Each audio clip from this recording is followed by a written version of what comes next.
வாழ்க்கை என்பது ஒரு அழகான பயணம் என்று சொல்வார்கள். ஆனால் சில நேரங்களில் அது ஒரு முடிவில்லாத போராட்டமாகவே நமக்கு தோன்றும்.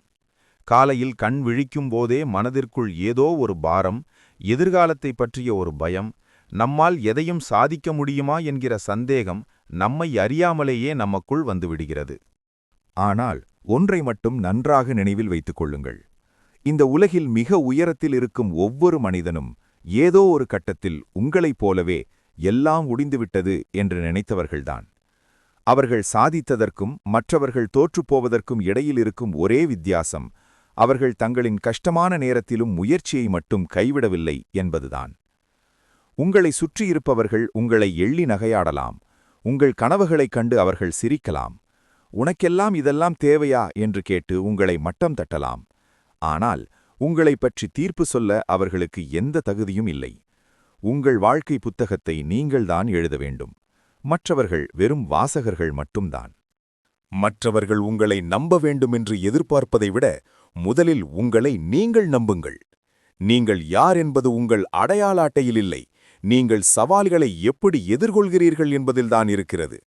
ஒவ்வொரு முறை நீங்கள் கீழே விழும்போதும் அந்த வலியைக் காட்டிலும் உங்களின் வைராக்கியம் அதிகமாக இருக்க வேண்டும். விழுந்த இடத்திலேயே கிடப்பவன் வெறும் சவம், விழுந்த வேகத்தில் எழுந்து ஓடுபவன்தான் சரித்திரம். நமக்கு ஒரு கஷ்டம் வரும்போது கடவுளிடமோ அல்லது காலத்திடமோ ஏன் எனக்கு மட்டும் இப்படி நடக்கிறது என்று கேட்காதீர்கள்.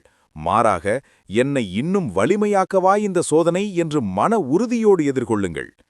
இருட்டாக இருக்கிறது என்று கவலைப்படுவதை விட ஒரு மெழுகுவர்த்தியை ஏற்றுவதுதான் புத்திசாலித்தனம். காலம் உங்களுக்கு கொடுக்கும் ஒவ்வொரு அடியையும் உங்களை செதுக்கும் ஒலியாக பாருங்கள். இன்று நீங்கள் படும் அவமானங்கள் நாளை உங்களுக்கு கிடைக்கப் போகும் அங்கீகாரத்திற்கான அஸ்திவாரம். உங்கள் இலக்கை நோக்கி நீங்கள் வைக்கும் ஒவ்வொரு அடியும் மெதுவாக இருக்கலாம், ஆனால் அது உறுதியாக இருக்கட்டும்.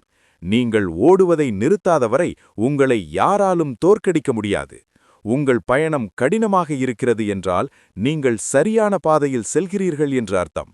எழுந்து நில்லுங்கள், உங்கள் கனவுகளுக்காக உழையுங்கள். உலகம் உங்களை திரும்பி பார்க்கும் நாள் வெகு தொலைவில் இல்லை.